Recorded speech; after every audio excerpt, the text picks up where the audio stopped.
Evening all of you. कल अपन ने पढ़ा था नंबर्स के अंदर अपन ने स्टार्ट कर दिया है। नंबर्स के अंदर अपन ने सबसे पहले जो पढ़ा था वो पढ़ा है नेचुरल नंबर।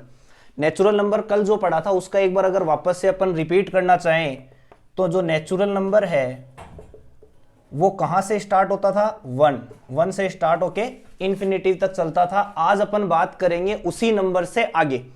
नेचुरल नंबर के बाद में जो नंबर आता है वो होता है होल नंबर। कौन सा number? Whole number. Whole number और नेचुरल नंबर में थोड़ा सा ही डिफरेंस है। वो डिफरेंस क्या है? वो डिफरेंस ये है, जो नेचुरल नंबर है वो स्टार्ट होता है 1 से, चलता है इन्फिनिटी तक, लेकिन जो होल नंबर है, होल नंबर जो है वो 0 से स्टार्ट होता है और फिर 1 2 3 वो भी कहां तक चलता है? इन्फिनिटी। इट मींस अगर अपन सिंपल वे में कहें तो वो क्या कहेंगे कि नेचुरल नंबर के अलावा केवल एक 0 आ जाता है तो वो क्या बन जाता है? होल नंबर बन जाता है। अपन सब नॉर्मली सारे स्टूडेंट्स जो है वो उनका एक ही कहना होता है कि 0 की तो कोई वैल्यू ही नहीं होती। वैल्यू नहीं होती, लेकिन फिर भी जब नंबर्स को डिवाइड किया जाता है तो उनको अलग अलग नाम से डिवाइड किया गया है। जैसे नेचुरल नंबर, उसकी एक अलग डेफिनेशन है। अब अपन बात कर रहे हैं होल नंबर, उसकी एक अलग डेफिनेशन है। तो वो जो नंबर है वो कहां से स्टार्ट होता है? 0 से होता है इन्फिनिटी तक। इससे एक बात और प्रूव होती है कि 0 से स्टार्ट होने पर नंबर लाइन का अगर यूज करें, नंबर लाइन का मतलब कोई भी एक लाइन, जो लाइन अपन लेते हैं उसके ऊपर नंबर डिनोट करते हैं तो कैसे करते हैं? 0 1 2। इसी तरीके से कोई भी 1 से स्टार्ट नहीं करता। आपके पास स्केल होगी, आप स्केल चेक करो, उसके अंदर कोई भी लाइन है वो कहां से स्टार्ट हो रही है? 0 से। इट मींस 0 कुछ तो है ही, उसकी कोई ना कोई वैल्यू वैसे नहीं है, लेकिन 0 इंपॉर्टेंट है। इसीलिए 0 किस में ऐड किया गया? एक अनदर नंबर में। उसको नेचुरल नंबर में ऐड नहीं किया गया, उसको एक अनदर नंबर में ऐड किया गया जिसको होल नंबर कहा गया। अब फिर नेचुरल नंबर और होल नंबर की बात करें, 6th क्लास के अंदर 2nd चैप्टर होल नंबर का ही है। तो होल नंबर और नेचुरल नंबर में डिफरेंस ज्यादा कुछ है नहीं, केवल 0 का डिफरेंस है। होल नंबर में 0 आता है, नेचुरल के अंदर 1 आता है। होल नंबर के बाद में अपन बात करते हैं सेम जो नेचुरल नंबर में अपन ने प्रॉपर्टीज पढ़ी हैं, वो सारी प्रॉपर्टीज ही अपन किसके अंदर पढ़ेंगे? होल नंबर के अंदर पढ़ेंगे। सबसे पहले जो पढ़ी थी वो क्या पढ़ी थी? क्लोजर। फिर क्या पढ़ी थी? कॉम्यूटेटिव। फिर क्या पढ़ी थी? एसोसिएटिव। ये 3 जो प्रॉपर्टीज हैं, ये 3 की 3 प्रॉपर्टीज अपन किस में यूज करेंगे? होल नंबर में यूज करेंगे। कंडीशन वही रहेगी कि होल नंबर को होल नंबर से प्लस करने पर, माइनस करने पर, मल्टीप्लाई करने पर या डिवाइड करने पर क्या आना चाहिए? होल नंबर ही आना चाहिए। तो अपन जैसे ऐड करके देखते हैं, जैसे मान लीजिए 0 + 1 = 1। इससे क्या प्रूव हुआ? 0 क्या है? एक होल नंबर है। 1 क्या है? एक होल नंबर है। और आंसर भी क्या आया? Whole number. तो होल नंबर को होल नंबर से प्लस करने पे क्या आ रहा है? होल नंबर आ रहा है। मतलब फिर से क्लोजर प्रॉपर्टी किस में लग रही है? ऐड में लगती है। अपन चेक करते हैं सब्ट्रैक्ट में लगती है या नहीं लगती। जैसे 0 - 1, आंसर आएगा -1। -1 एक होल नंबर नहीं है। ये होल नंबर है, ये होल नंबर है, लेकिन ये होल नंबर नहीं है। इसका मतलब माइनस में यह प्रॉपर्टी यूज नहीं होती। सेम इसी तरीके से मल्टीप्लाई में भी ये प्रॉपर्टी यूज नहीं होगी, सॉरी होगी, और डिवाइड में नहीं होगी। मल्टीप्लाई में 1 × 2 = 2। इट मींस होल नंबर को होल नंबर से मल्टीप्लाई करने पे क्या आता है? होल नंबर आता है। होल नंबर को होल नंबर से डिवाइड करने पे क्या होल नंबर आएगा? जरूरी नहीं है कि होल नंबर ही आए। इसलिए होल नंबर की जो प्रॉपर्टीज हैं, ये जो भी प्रॉपर्टीज हैं, ये फिर से किस में लगेगी? प्लस एंड मल्टीप्लाई, यानी एडिशन एंड मल्टीप्लीकेशन। इन दोनों साइन को आप एडिशन और मल्टीप्लीकेशन को प्रॉपर्टीज में यूज कर सकते हैं, बाकी कोई भी ऑपरेशंस यूज नहीं होते हैं। सेम कंडीशन है, सब कुछ सेम पढ़ेंगे। अब अपन जितने भी नंबर पढ़ेंगे प्रॉपर्टीज याद रखिएगा, कोई चेंजमेंट नहीं होगा। प्रॉपर्टीज का जो रूल है वही रहेगा। जैसे क्लोजर का रूल, होल नंबर की बात करें तो होल नंबर आ गया। कल अपन ने नेचुरल की बात की थी, नेचुरल आ गया। आगे अगर अपन किसी और नंबर की बात करेंगे तो उस नंबर में आ जाएगी। कॉम्यूटेटिव और एसोसिएटिव का मतलब कल भी लिखा था। कॉम्यूटेटिव क्या होता है? a + b = b + a।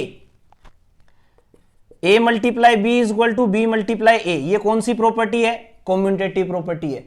Associative property में अपन ने क्या पढ़ा था? a + b + c = A plus B plus C, bracket का मतलब अपन पहले ब्रैकेट सोल्व करेंगे, इसका मतलब पहले प्लस करेंगे बी और सी को, इसमें पहले प्लस करेंगे ए और बी को। सेम इसी तरीके से मल्टीप्लाई के अंदर भी यही प्रॉपर्टी लग सकती है। एसोसिएटिव प्रॉपर्टी हो गई, कॉम्यूटेटिव हो गई और क्लोजर हो गई। होल नंबर का जो चैप्टर है 6th क्लास के अंदर, सेकंड चैप्टर है, उसके अंदर एक चीज और दी गई है, वो एक अनदर प्रॉपर्टी दी गई है। ये प्रॉपर्टी अपन कल बात कर चुके हैं, तो इसके बारे में अपन ज्यादा डिटेल में नहीं जाएंगे। अगर किसी ने ये नहीं पढ़ा है नेचुरल नंबर, तो हमारे पहले वाले वीडियो को देखें, आपको समझ में आ जाएगा कि नेचुरल नंबर क्या है। और नेचुरल नंबर पढ़ने के बाद आपको होल नंबर में ज्यादा प्रॉब्लम नहीं आएगी, केवल आपको ध्यान रखना है जीरो का। जीरो से आपको पता लग जाएगा कि आपको किस नंबर को कैसे ट्रीट करना है। अब अपन डायरेक्ट चलते हैं नेक्स्ट प्रॉपर्टी पर, जो नेचुरल में यूज नहीं की जा रही, अपन करेंगे होल नंबर में। होल नंबर के अंदर जो नेक्स्ट प्रॉपर्टी है उसका नाम है डिस्ट्रीब्यूटिव प्रॉपर्टी।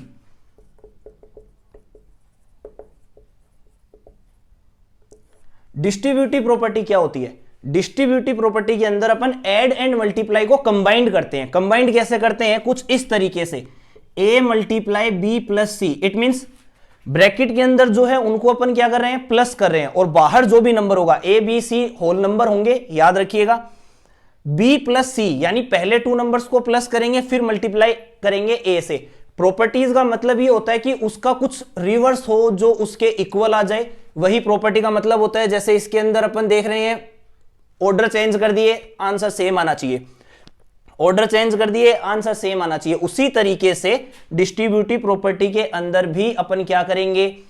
कुछ ऐसा करेंगे जिससे आंसर सेम आए। तो इसके अंदर जो इसका नेक्स्ट पार्ट होगा वो ये होगा, a multiply B plus a multiply C. It means चाहे आप b और c को प्लस कर दो, उसके बाद a से मल्टीप्लाई करो, या फिर पहले आप a को b से मल्टीप्लाई करो, a को c से मल्टीप्लाई करो और फिर ऐड करो, आंसर में कोई चेंजमेंट नहीं आएगा। एक एग्जांपल लेके देखते हैं। एक एग्जांपल मैं बता रहा हूं, बाकी सारे एग्जांपल आपको लेने हैं। जैसे मान लीजिए मैंने ले लिया 2 मल्टीप्लाई 3 प्लस 4। अब मैं इसको सोल्व कर रहा हूं। सोल्व कैसे करेंगे? 2 मल्टीप्लाई 3 4 7, 7 2 जा 14। अब मैं इसका रिवर्स चेक करता हूं। सबसे पहले मेरे को क्या करना है? 2 को मल्टीप्लाई करना है 3 से,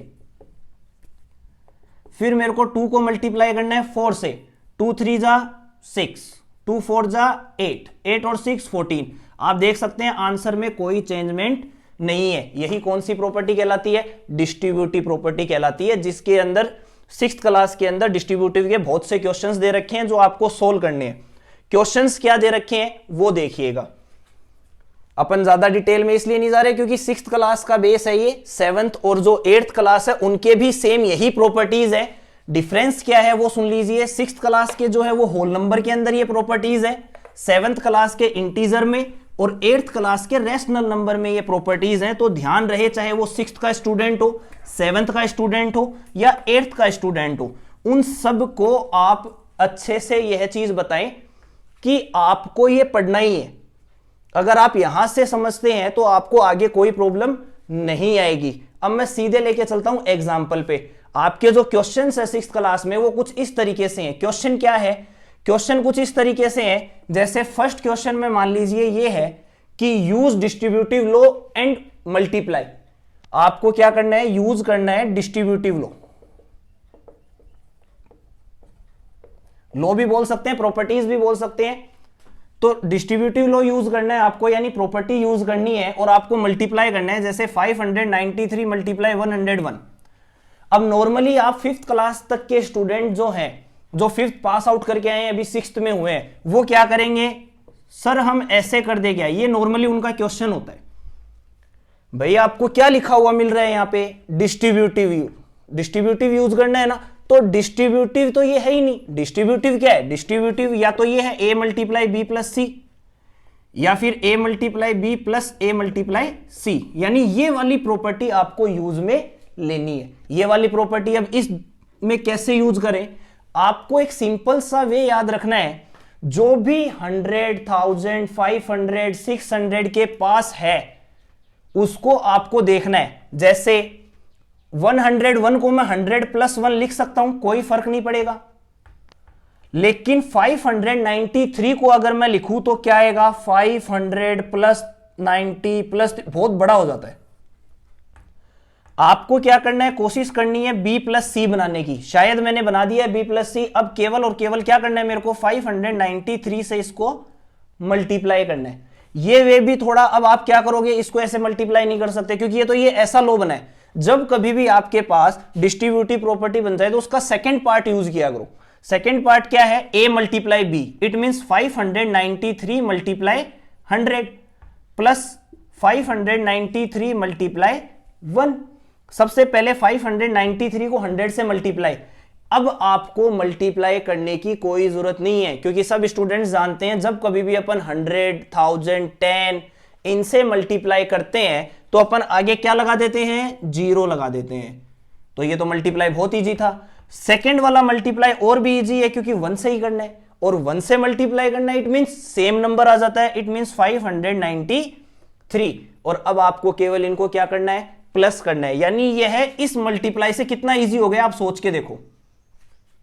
आपको पहले 1 से मल्टीप्लाई करना पड़ता, फिर 0 से, फिर 1 से, फिर ऐड करना पड़ता। लेकिन इसमें देखो केवल अपन ने क्या किया, 101 को, यानी जितनी भी प्रॉपर्टीज है उसमें डिस्ट्रीब्यूटिव प्रॉपर्टी एक ऐसी प्रॉपर्टी है जो आपके क्वेश्चंस को इजी बनाती है। आपका जो सॉल्यूशन है वो इजी वे में आता है। इसीलिए आपको क्वेश्चन में डिस्ट्रीब्यूटिव प्रॉपर्टी यूज करने के लिए कहा गया है।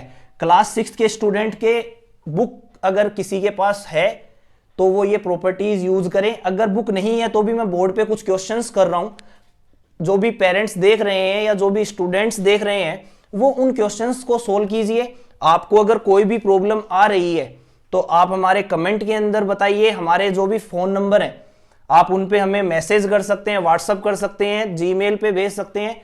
जैसे भी आपको कोई भी डाउट हो आप हमें उस चीज के बारे में बता सकते हैं। अगर अपन इसको आगे देखें तो ऐड करना है, ऐड कैसे करेंगे, इन दोनों को मैं 0 से ऐड करूंगा, सेम आएगा। 5 को 3 से ऐड करूंगा 8, फिर 59। तो ये देखो ये आपका आंसर आ गया। मल्टीप्लाई आप नॉर्मल करके चेक कर सकते हैं कि आपका आंसर सही आया है या गलत। तो स्टूडेंट्स अपन ने जो होल नंबर है उसका पूरा टॉपिक क्लियर, क्योंकि वो नेचुरल नंबर से ही कनेक्टेड है। कुछ प्रॉपर्टीज अपन ने नेचुरल नंबर में पढ़ ली है, कुछ प्रॉपर्टीज में एक प्रॉपर्टी रह गई थी जो अपन किस में पढ़ रहे हैं, होल नंबर में पढ़ रहे हैं। ये कंटिन्यू सारी प्रॉपर्टीज अपन आगे वाले नंबर्स में भी पढ़ेंगे। तो अब मैं कुछ क्वेश्चंस दे रहा हूं, वो क्वेश्चंस आपको घर पे करने हैं, सोल्व करने हैं, और अगर आपको कोई डाउट है तो आप उन्हें क्लियर कर सकते हैं। आपको काम वही करना है, यूज डिस्ट्रीब्यूटिव लॉ। आपको डिस्ट्रीब्यूटिव लॉ यूज करके करना है। जैसे मान लीजिए मैंने ये कह दिया